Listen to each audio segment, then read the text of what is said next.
Я знаю, как на мед садятся мухи. Я знаю смерть, что рыщет все губя. Я знаю книги, истины и слухи. Я знаю все, но только не себя. Франсуа Вийон. Этот фильм приглашает вас взглянуть на себя со стороны. И тогда, увидев себя в других, вы, быть может, задумаетесь, что знаем мы о себе, о своей психологии, насколько мы самостоятельны в своих суждениях и как влияют на нас другие люди.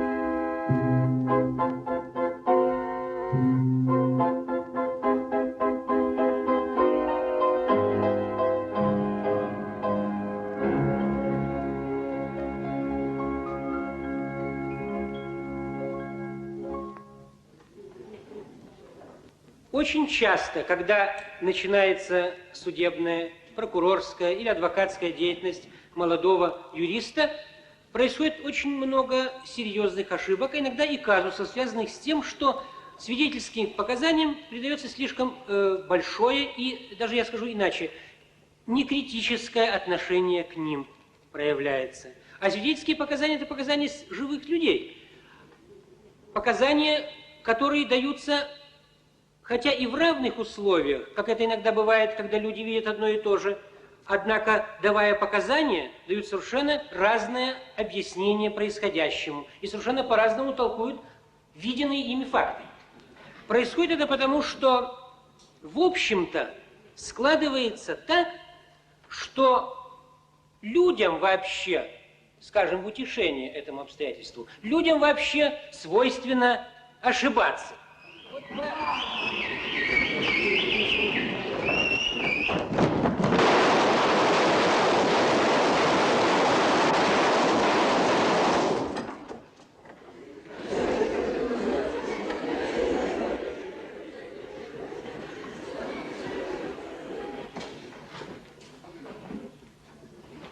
Я думаю, что вот теперь и самое время проверить, насколько сильна человеческая память, и каковы свойства этой памяти, и в какой мере память каждого из вас склонна к отклонениям. Итак, количество нападавших. 5 человек. 5 человек. Я считаю, что было 6 человек. 3 автоматчика и 3 вас похищения. Мне показалось, что было их 7 человек. Что было 7 человек? 7, да. 3 автоматчиков и 1 был с пистолетом. Каким образом я исчез со сцены? Я не заметила. Не заметила. Вероятно, все, что вышли. Вообще, это было очень неожиданно, но мне кажется, на вас накинули мешок. Так. 2 человек. Так. А потом вы исчезли сразу же. А каким образом? Я испарился? Нет, нет, вы не Я испарились. ушел. Вы ушли. Я ушел. Да. Ну, а как вы опишете эту сцену? По-моему, вас схватило и унесло 3. Вам тоже набросили мешок на голову Так. и унесло. И унесли вас. Вас, подталкивая, повели. 2 человека вас свалили. Факт 1. Свалили. А мнений С много. мешком Почему? брал вас под руки, тот, который был без мешка, за ноги свалил вас, собственно говоря. Унесли вас 3.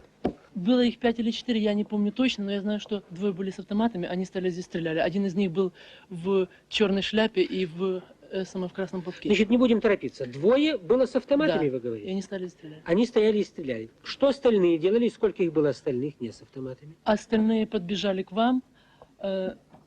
Их было 2 или 3, я не помню точно, к сожалению. Как вы полагали, что это происходило? Я даже не знаю. Вы даже не знаете. Я не Кто подумала об этих людей этом. смогли бы опознать? Ну, если бы они были так же одеты, может быть. Значит, по одежде. Да. Но ведь были и лица. Лица я не запомнил, потому что у них были маски. А какие головные уборы вы запомнили? Все произошло почти мгновенно. Неожиданность, выстрелы, эмоциональный Повязаны шок. каким образом? На шею или на голову? Впечатления перепутались. На голову, только один. Многое сразу же забылось. Домыслы и фантазия возместили недостаток информации. Вы могли бы чем-нибудь восполнить вот ту картину, которую нарисовали ваши предшественники? Да, немножко могу. Пожалуйста. Прежде всего, я был подготовлен к тому, что наш профессор будет целый, жив, невредим. Понятно. Поэтому Значит, я вы не очень очень... испугались. Да, я не очень испугался. Вот это вы должны были хорошо видеть. Второе, что я запомнил, вы не очень сопротивлялись. Человека, которого очень насильственно уносят, он более сопротивляется. Третье, что я запомнил, сначала к вам подскочил один человек, тут выскочили... Нет, сначала выскочили люди, потом выскочил за их спинами человек, и что-то вам делать, что-то вроде за рот хватал, что-то в этом роде, и сзади Что-то подходил. сзади, да? Да. А сколько Но- было? Сзади, значит, он один был? Нет, потом подбежал еще один. И они что сделали со мной? Потом они попробовали, ну, я не видел, что они делали вообще, он не обратил внимания, Так. но видел, что они приложили какие-то усилия, но не очень большие. Не очень... Для чего? Чтобы унести меня? Нет. Или уволочь? Или Да, как? вообще увести, чтобы удалить Увести. отсюда. Я не Значит, знаю, они что, зачем. меня уводили, толкая в спину, или тащили меня за руку?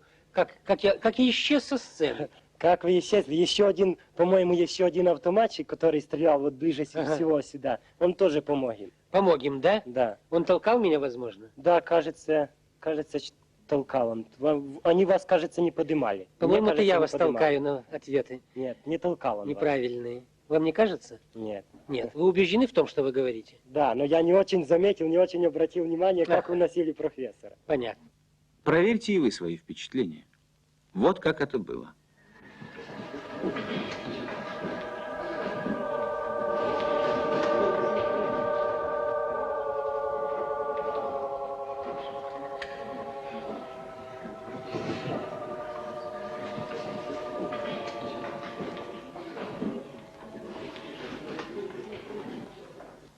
Я одного запомнила. Запомнили одного? Да. Опишите. Я не знаю, я не смотрела на одежду. Не смотрела, в чем он был одет, обут. Но как-то посмотрела я на лицо, хотя оно было и закрыто. Так. Ну, такое худое лицо, очень худое. Высокого роста он был. И повязка немного вот так вот слетела, и я запомнила Вы черты запомнили лица. черты лица. Да. Вы могли бы опознать этого человека? Могла бы. Каким образом? Ну, А вы его каким? не видели раньше когда-нибудь или позже? Я позже его видела. Где? Он стоял на сцене в милицейской форме. В милицейской форме? А здесь есть этот человек? Пригласите, пожалуйста, сюда. Тут нас охранял старший сержант. Старший сержант, идите, пожалуйста, сюда. Если вам не затруднительно, станьте вот здесь вот. Этот? Этот. Он- Точно, точно, Точно? точно. Понятно. Ну, хорошо. Ну, Ну, вообще потому что, точно. он не виноват в похищении. Он разве виноват в том, что он разрешил меня похитить, несмотря на то, что он должен был меня охранять? Да, но он точно Но вы был. считаете, что это он? Да, считаю. Вас не было в этом зале? Не было. Есть у вас свидетель, который может подтвердить это? Есть. Где он? Вот там сидит. Кто? Подойдите, пожалуйста. Да, вот. Подойдите тоже. Еще один сержант Халитин. Пройдите, встаньте, пожалуйста. Так, ну хорошо. Вы подтверждаете, что товарища не было на съемке? Да, подтверждаю. Когда вы зашли на съемку? Начало 9-го. Ну, уже после этой стрельбы. После этой Прежде стрельбы, всего, да? Откуда вы знаете, что была стрельба? Ну, нам уже рассказывали ребята наши То, что дежурили здесь. Вас это убедило? Нет. Я все равно. Значит, вы мне не верите, Как что не он меня верю? не похищал? Нет, не верю.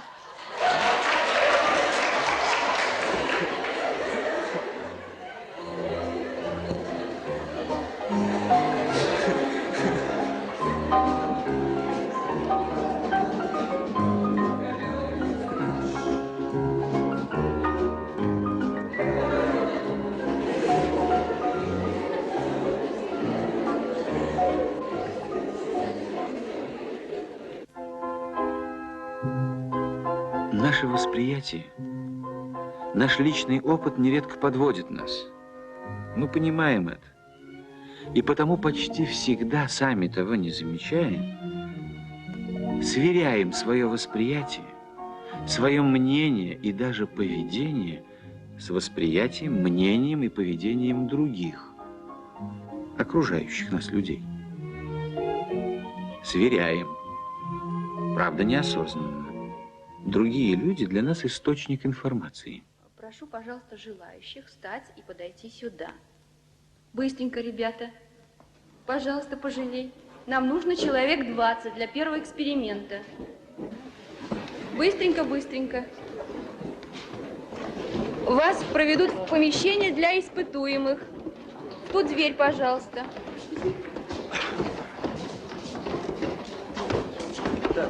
Сколько у нас добровольцев? Начинаем эксперимент. Пригласите, пожалуйста, первого испытуемого. Подойдите сюда. Посмотрите, пожалуйста, на эту фотографию. Перед вами портрет очень опасного преступника. Ваша задача заключается в том, чтобы вы, глядя на эту фотографию, дали психологическую характеристику этому человеку. Пожалуйста.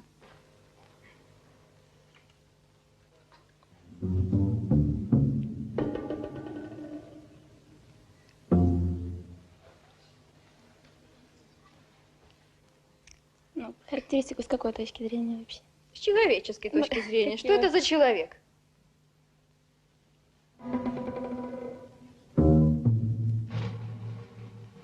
Мне кажется, что это человек хитрый. Так. Замкнутый, скрытый такой. Так. А в чем проявляется его хитрость, лукавство? Черты Ну, лица вообще- какие-нибудь обнаруживают эту особенность? Глаза, вот, особенно его глаза говорят о нем, что он такой подлый, да. Подлый, хитрый, лукавый даже, можно сказать. Понимаете, этот человек как-то, по-моему, очень хмуро смотрит на окружающий мир. По-моему, ему свойственно какое-то недовольство, презрение к людям. Холодное лицо у него. Да, неприятно. А вот преступное начало, что в нем выдает, в его лице? Глаза. Глаза. Да. А что в них, в этих глазах? Холод. Холод. Ну, я бы сказала так, что это человек очень злой, человек, на которого трудно положиться. Потом видно, что он очень бывалый. Это, я бы сказала, ну, помимо того, что у него на лице шрамы, нос разбит, но и само вот лицо уже как бы вылеплено. С годами уже в лице вырисовались какие-то определенные черты, изобличающие жестокость и непреклонность этого человека. У него вот подбородок очень такой выдающийся, как обычно бывает у волевых людей. Потом нос какой-то очень топорный, очень грубый, который не бывает обычно на лицах интеллектуальных, а свидетельствует скорее о какой-то узости и ограниченности взглядов этого человека. У него очень жестокие глаза, очень какие-то неприятные, холодные глаза. И вообще выражение лица какое-то очень суровое и какое-то и жестокое. В общем, конечно, об этом человеке трудно сказать что-либо хорошее. Спасибо большое. Сядьте, пожалуйста, в первый ряд. Вон, к той девушке. Следующего испытуемого, пожалуйста.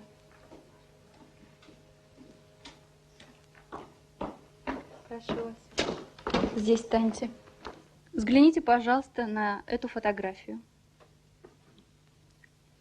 Перед вами портрет очень большого ученого. Товарищ Мишайтина, ваша задача заключается в том, чтобы, глядя на эту фотографию, вы дали психологический портрет этого человека. Конечно, мое мнение чисто субъективное, и, в принципе, по фотографии довольно трудно сказать что-либо. Но в данном случае можно сказать, что это человек довольно умный, у него пристальный взгляд, взгляд пронизывающий, буквально прямо как рентгеновские лучи. Человек, очевидно, все-таки очень деятельный и в то же время мягкий, добродушный. В общем-то, на него можно положиться. Ну и вообще, очевидно, это все-таки хороший человек. Спасибо большое. Садитесь в первый ряд. Ну как, поглощен работой, я бы сказала. Так. Увлеченный вообще, наверное.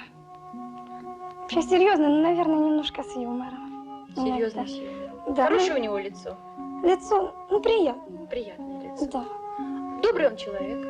Да, наверное, добрый. Детей должен любить. Детей должен любить. Очень хорошо. Думаю, что когда говорит с окружающими, он нравится окружающим, ну, может расположить к себе людей. Портрет преступника. Об этом свидетельствуют его глаза, так нахальновато прищуренные. Мне кажется, что даже когда он говорит о чем-то хорошем, у него все равно такое впечатление, что в душе что-то у него такое нехорошее есть. Портрет ученого. В его взгляде отражается большая умственная работа, он очень много работает над собой. Лоб у него сократовский, такой высокий. Это вор-рецидивист. Взгляд, ну, как бы нечеловеческий, негуманный взгляд. Похоже вообще, что садист даже. Он, наверное, много пьет. Отсюда все следует. Известный ученый.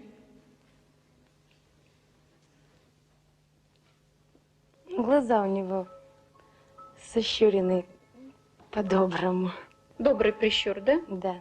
В ситуациях неопределенных, при нехватке информации, мы невольно находим то, что ждут от нас другие люди. В зависимости от установки, от слов экспериментатора, мы обнаруживаем черты и качества, которые обычно приписывают преступникам или ученым. Мы видим то, что хотим увидеть. Психологическая установка – это неосознанная настроенность, готовность что-то воспринять определенным образом. А мы считаем, это мое мнение. А если рядом есть мнение других людей, возникает конфликтная ситуация. Как решаем мы ее? Как поступаем? Дети – прекрасная модель для изучения некоторых психологических закономерностей. Ну-ка, послушаем. Слышите, Сверчка? Да. Вот он будет проверять, как вы все поняли и запомнили. Олег, какого цвета пирамидки? Обе белые. Обе белые. Андрюша, какого цвета пирамидки? Обе белые. Оленька, какого цвета пирамидки? Обе белые. Действительно, обе белые. А когда я поставлю две пирамидки, белую и черную, что ты скажешь? Обе белые. А ты? Обе белые. Ты? Обе белые. Прекрасно, все помните. Значит, мы можем с вами проводить эксперимент, да? Вовочка, иди к нам. Иди сюда, вот здесь садись.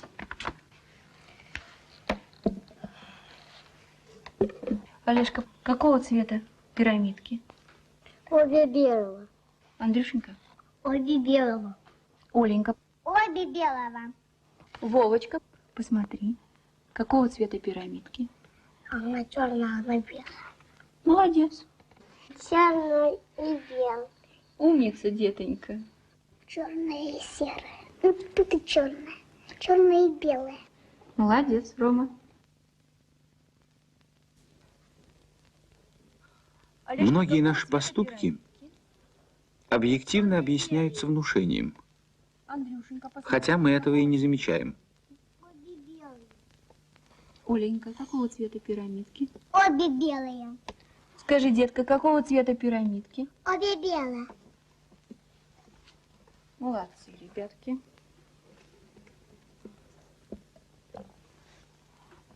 Олежка, посмотри внимательно. Какого цвета пирамидки? Обе белые. Андрюшенька. Посмотри, какого цвета пирамидки? Обе белые. Оленька, какого цвета пирамидки? Обе белые. Леночка, какого цвета пирамидки? Обе белые. Обе белые. Обе белые. Подвинь, пожалуйста, к себе черненькую. А почему же ты сказала, что она белая? Почему, детка? Почему? Не знаю. Не знаешь? Это белая, это другая черная. А ты сказала, что они обе белые. Почему ты так сказала? Потому вот тоже они сказали Вера. Дети сказали. И ты за ними повторила, да? А почему ты за ними повторила, когда ты знаешь, что это белое, а это черное? Я хотела. Что ты хотела? Повторить. Почему? Потому что они сказали так. Продолжим эксперимент. Каша, сахар, соль.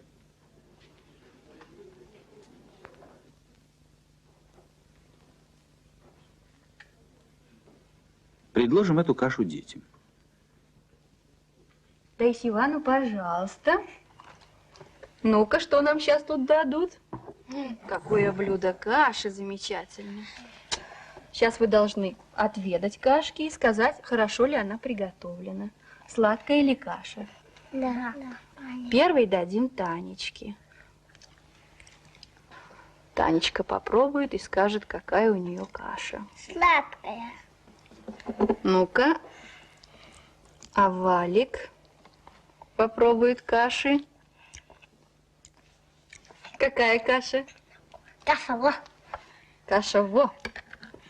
Так, а Вова что нам скажет? Какая у него каша? Сладкая. Сладкая каша. Так я говорю. Так, ну-ка, Вика. Какая каша? Сладкая.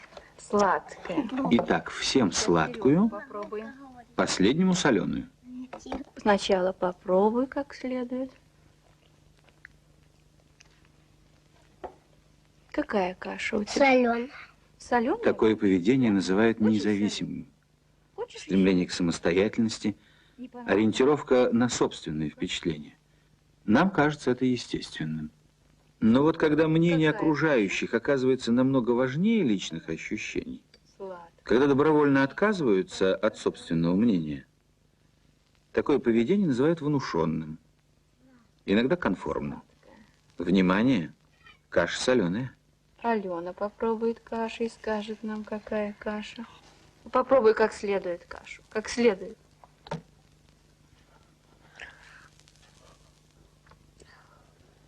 Нравится каша? Сладкая каша? Хочешь еще каши? Почему? Потому что соленая. А что, зачем же ты сказала, что она сладкая?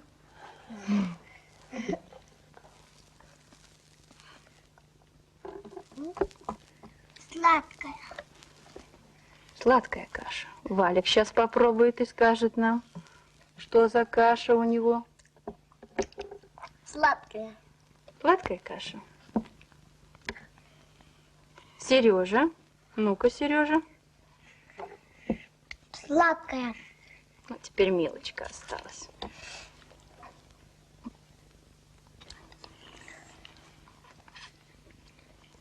Какая, Милочка, каша? Сладкая. Ну-ка, давай еще, Мила, попробуй. Что за каша? Хочешь еще каши попробовать? Ну, это сладкая?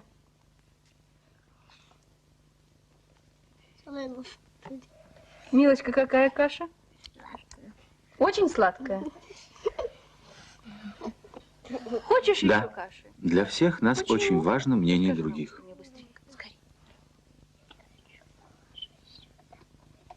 Такой каши еще не хочешь, а почему? Потрясающий ты ребенок, Милочка. И не будем обвинять наших малышей в соглашательстве. Быть таким, как все, для ребенка очень нужно. Ведь в детском возрасте, прежде всего через игру, подражания идет активный процесс становления человека. Процесс усвоения норм и правил, выработанных обществом. Процесс социализации ребенка. Быть как все. Ребята, мы с вами должны договориться, где будет сидеть испытуемый. Он должен сидеть вот на этом последнем кресле. Его слово последнее. Поэтому, когда будете входить, старайтесь быстрее занять все остальные места. Понятно, да? Вот, дальше вы должны говорить эмоциональней, убежденней. Вот, и не так долго, как у нас иногда получалось. Понятно? Вот, и последнее. В первом предъявлении вы должны говорить, что первый и четвертый портреты – это портреты одного и того же человека. Первый и четвертый. Не похоже. Это нереально. И разница в возрасте такая. Ну, первый и четвертый это совсем разные люди. И борода разная. Нереально. Такие старейшие. Во-первых, овал лица совершенно другой. Форма носа, форма ушей. Вкладки на лбу, мне кажется, что было бы очень за четвертый и пятый. Там... Ребята, наша задача. Я вас поняла. Все, прекрасно. Вы считаете, что первый и четвертый не очень похожи, да? Да совсем они не похожи. Очень хорошо, Юра. У нас такая задача. Взять не очень похожих людей или очень не похожих, как вы говорите, и все-таки находить в них общие черты и убеждать нашего испытуемого, что они похожи. И мы посмотрим по результату, хватит ли у нас силы наших слов, чтобы убедить испытуемого. Давайте попробуем. Ну, это все сложно. Ну, сложно, но вы попробуйте. Договорились? Прошу вас, взгляните на эти 5 фотографий и скажите, есть ли среди них портреты одного и того же человека, или это 5 фотографий 5 разных людей?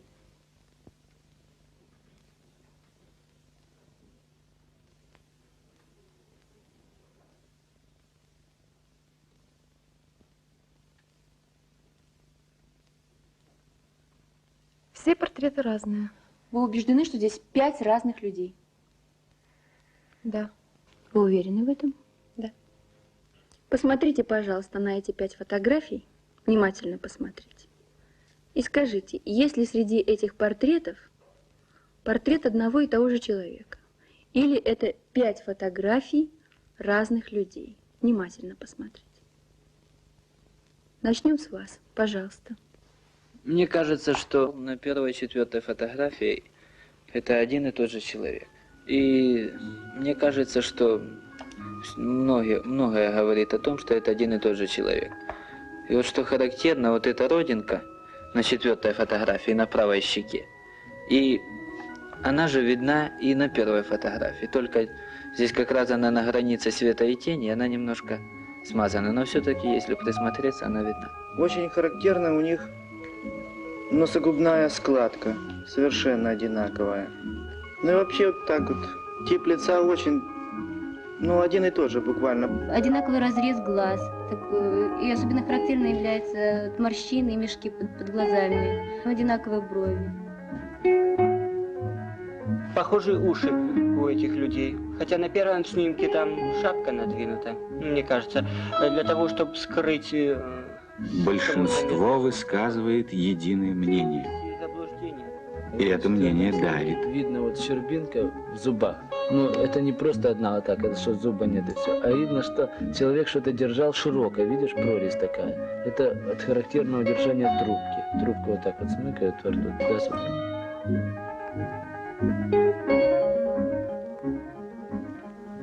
Я считаю, что здесь все разные люди. Во-первых, форма ушей как раз не идентична на первой и на четвертой фотографии. На четвертой фотографии явно видно внизу уха углубление, морщина. На первой же фотографии ее нет. И ухо на первой фотографии короче. Потом форма носа, по-моему, разная. Во всяком случае, на четвертой фотографии ясно видно утолщенный нижний конец носа. На первой же фотографии нос явно курнос. Даже при старении человека он, по-моему, усохнуть не мог.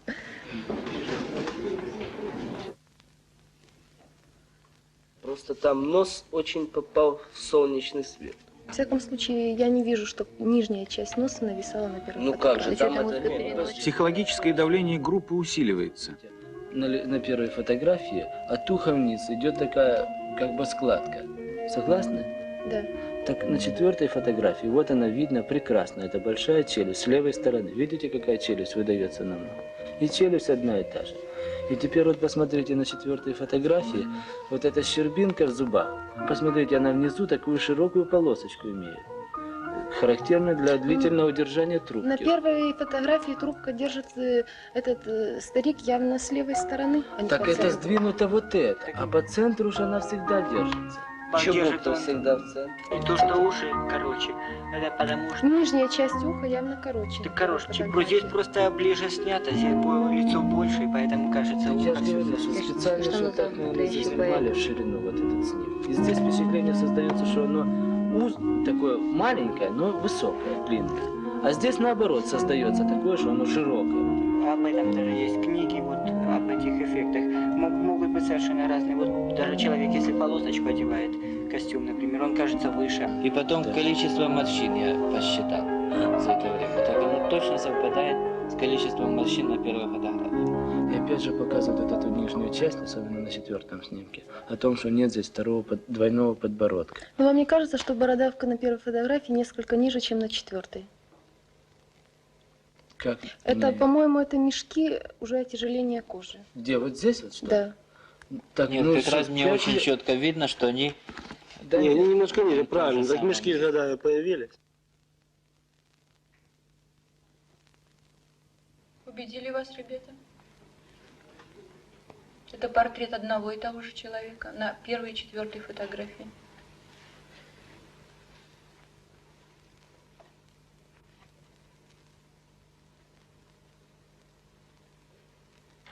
Нет, это портреты разных людей. Спасибо, ребята. Когда первый человек сказал, что они одинаковые, я просто удивилась. И ожидала, что второй человек скажет, что они разные. Когда и второй сказал, что они одинаковые, у меня появилось некоторое колебание. Сомнение. Ну, сомнение, да. Ну и когда все 6 сказали, что они одинаковые, сомнение, конечно, возросло. Но все-таки я вообще немного рисую.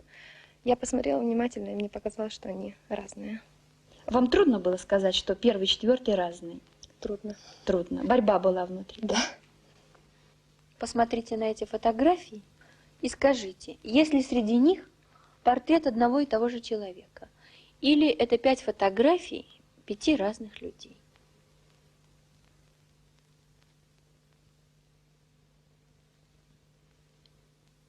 Это фотографии 5 разных людей.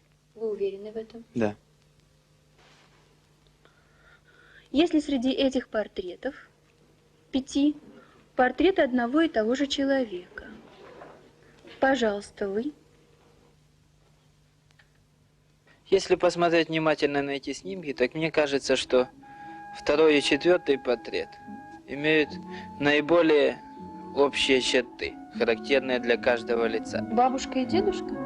Да. И мне кажется, что 2-й портрет – это переодетый грузин. Если тщательно выбрить его, одеть платок, зачесать волосы аккуратненько, так получится довольно неплохо. Пожалуй, у них очень сходные морщины возле глаз, совершенно идентичные.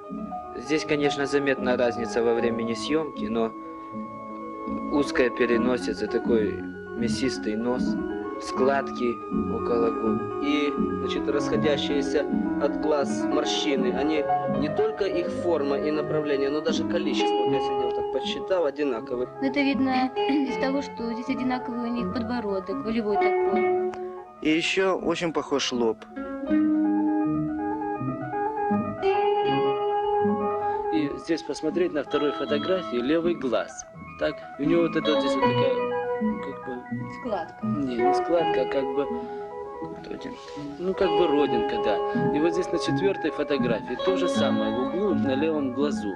Ну, правда, на 2-й фотографии глаза несколько прищурены, но все равно разрез глаз остается тот же, размер глаз тот же. Теперь на 4-й фотографии видно большое ухо. И на 2-й фотографии тоже угадывается под косынкой большое ухо. Я думаю, что это один и тот же человек, притом мужчина. И, возможно, поэтому на 4-й фотографии, когда сказали, наверное, что будем снимать тебя потом как женщину, так он улыбается. Вот здесь вот разница в том, что на 4-й фотографии улыбается человек, а на 2-й уже пытался сделать серьезное лицо. Ну вот если предыдущий выступающий товарищ сказал, что он остался при своем мнении, то я, когда сказал, что здесь все люди разные, наверное, все-таки изменю свое мнение, потому что действительно я не учел разницу во времени съемки. Так что я думаю, что это действительно один и тот же человек сфотографировал. Спасибо.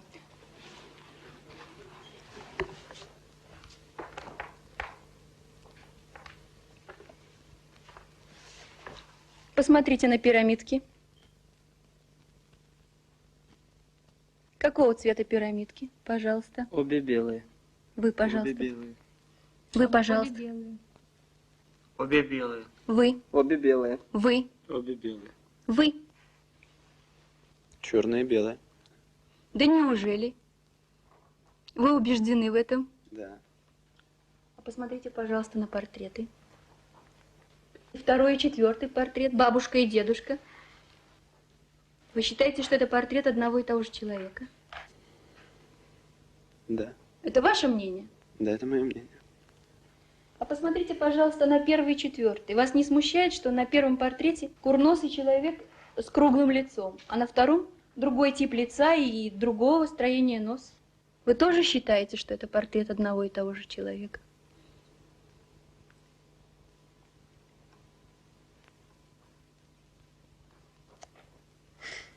Наверное, нет. А как же так? Вы первый раз сказали, что эти люди не похожи, когда мы с вами отдельно разговаривали. Потом, почему же вы пошли на поводу у ребят? Просто я не мог привести, наверное, возражения свои. Не хватало аргументов? Наверное. Ну как же, курносый нос и длинный нос.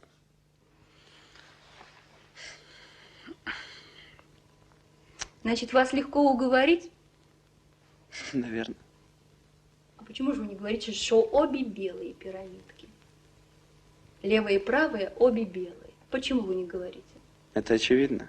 Вас можно было бы уговорить, что они обе белые? Здесь говорить нельзя. Посмотрите, какого цвета пирамидки. Ваше мнение? Обе белые. Обе белые. Обе белые. Обе белые. Обе белые. Обе белые. Обе белые. Обе белые. Конечно, обе белые. Белые. Обе белые? Да. А если серьезно? Обе белые. Убеждены? Я убежден. Спасибо большое. Ребята, спасибо. Я, наверное, пошел на поводу группы, потому что так устроен человек. Понимаете, что Как он устроен? если 7 человек говорят «да», то 8-му человеку тяжело сказать «нет». И, может быть, в редких случаях он говорит все-таки «нет», потому что человек в разном возрасте, в 19 лет у него еще не сформировавшийся характер, в 30 лет уже сформировавшийся, он может как-то противостоять этим 7. Вы сейчас сказали, что 7-му невозможно не сказать, так же, как все. Но все-таки есть, когда есть внутренняя убежденность, и эта внутренняя убежденность противоречит мнению всех, должна же быть какая-то реакция. Мне стало как-то неловко перед своими товарищами, что они такие эрудиты могут так это все грамотно подчеркнуть, вот, заметить каждую маленькую деталь, как-то ее сопоставить, как-то связать все это. А у меня это не получается, потому что я не вижу никаких сопоставлений, я не вижу ничего общего. И до последнего момента, буквально вот до 6-го человека, до выступающего 6-го человека, я был где-то не согласен. У меня даже небольшой смешок такой вырывался в душе, как они могут женщину и мужчину сопоставлять в одно целое. Хотя тут явно видно, что это разные люди. Вот. Но все-таки вот именно как-то в порыве, вот тут я уже как-то именно себя неловко чувствуя, я перед сказал, группой, да, да? и перед группой, и перед вообще теми, кто снимал. Вот Я сказал, что это одни люди, и даже за аргумент Один и взял тот же род, человек. да, что это один и тот же человек, и за аргумент, значит, взял род, которого совсем не было видно на фотографии номер 4 у старика, потому что там была борода. Ну, потом, конечно, это все продумал, мне кажется, это получилось произвольно, однако, может быть, это как-то меня быстро вырвало, потому что я считал нужным аргументировать, чтобы не Как оплошать все перед ребята. своими товарищами, да. Вот, но я где-то в душе с ними был не согласен, и потому даже мое настроение это подчеркивало. Вот. Испортилось настроение. Да, очень испортилось, потому что я считал, или просто я неграмотный, или просто они чересчур грамотные. Ну, пожалуй, а что касается третьего случая, то на меня уже настолько подействовала вся эта обстановка, все эти обстоятельства, что просто я подумал, что это какой-то математический курьез. Это какой у вас был третий случай? Третий случай это с белым и черным кубиком, когда я буквально 3 раза подчеркнул, что это оба белых кубика. Пирамидки, Да, обе белые пирамидки. Обе белые пирамидки. И только, значит, потом уже как-то все-таки более-менее взрослый человек, ну и доверяя своим ощущениям и восприятиям, я сказал, что это черный и белый кубик. Это значимая для вас ситуация? Я бы не сказал. Не очень. Не очень. А в значимой ситуации вы обязательно будете принципиальными? Я буду отстаивать только свое мнение. Уверены в этом? Я уверен в этом. Конечно, на черное скажет белое, может быть, только 1 из 1000. Но давление группы нелегко выдержать любому из нас. Особенно, если от нашего решения ничто не изменится, если предмет конфликта не особенно важен, незначим. А если ситуация принципиальна, если она затрагивает убеждения человека. Скажите, пожалуйста, вот в трудных ситуациях, в ситуациях, когда каждый ребенок класса имеет возможность сделать выбор и играть, так сказать, в эксперименте, в свою пользу может и в пользу класса может. Как будут вести ребята вашего класса? Как они будут вести себя в этой ситуации? В этой ситуации. Я вам сейчас объясню. Представьте себе тир. Палочка, ты была в тире когда-нибудь? Нет. Ну вот посмотришь, какой тир у нас. В тире 2 мишени. Левая мишень и правая мишень. Если ты будешь стрелять в левую мишень, то этот автомат выбросит металлический рубль, который ты возьмешь себе и стратишь его, как тебе захочется. Если в правую мишень, то этот счетчик бросит рубль сюда. И эти деньги пойдут на общие классные дела. Сейчас я уйду, и раздастся звонок. После звонка зажжется табло на левой мишени и на правой мишени. И ты увидишь, сколько ребят из вашего класса стреляло влево, и сколько ребят из вашего класса стреляло вправо. Предыдущие. Да, те, которые были перед ним. Но на самом деле этим табло распоряжаемся мы, а вовсе не те ребята, которые прошли перед ним. И мы делаем так, что на левой мишени, на той мишени, которая для себя, загорается 16 или 17 лампочек. А на правой 2 или 3. Значит, каждый ученик вашего класса оказывается в конфликтной ситуации. Его ребята, его класс, его товарищи якобы все стреляют в левую мишень. Это 16-17 ребят сделали выстрел. Якобы стреляют в свою пользу. А на правом табло будет гореть всего 2 огонька. В пользу класса. В пользу класса. И, конечно, эта ситуация будет для каждого выступать как конфликтная, потому что она все-таки неожиданна, наверное. И все-таки каждый, наверное, думает, что его класс более сплоченный. И вот мы посмотрим, как эти левые огоньки смогут они сбить, так сказать, устойчивость ребят вашего класса или нет? Да, это интересно. Вам не страшно за ваших ребят? Ну, страшновато. Вы не боитесь, что мы пошатнем, так сказать, их стойкость и коллективистическую направленность? Знаете, в таком возрасте, мне кажется, очень легко пошатнуть такую стойкость. А вам интересно узнать, как на самом деле обстоят дела? Очень интересно. Это мне поможет в работе. Я сейчас уйду, и после сигнала ты будешь работать. Хорошо? Угу.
Хочу вас поздравить.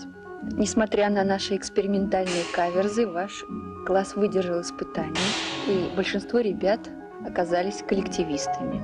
Поэтому, наверное, можем порадоваться за младших подростков, потому что в условиях, когда им ставят специальную установку делать против коллектива, 80% выдерживает испытания и перешагивает через нашу установку. Наверное, нужно остаться довольным таким жестким экспериментом.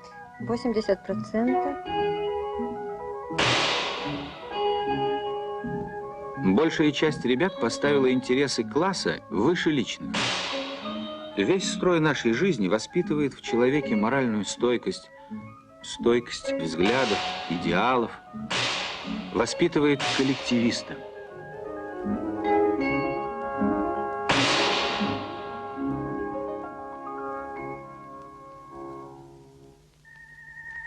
Этот фильм приглашал вас взглянуть на себя со стороны. И увидев свое отражение, увидев себя в других, вы, быть может, задумаетесь. И следующий ваш шаг, ваш поступок будет более обдуманным, более сознательным, принципиальным.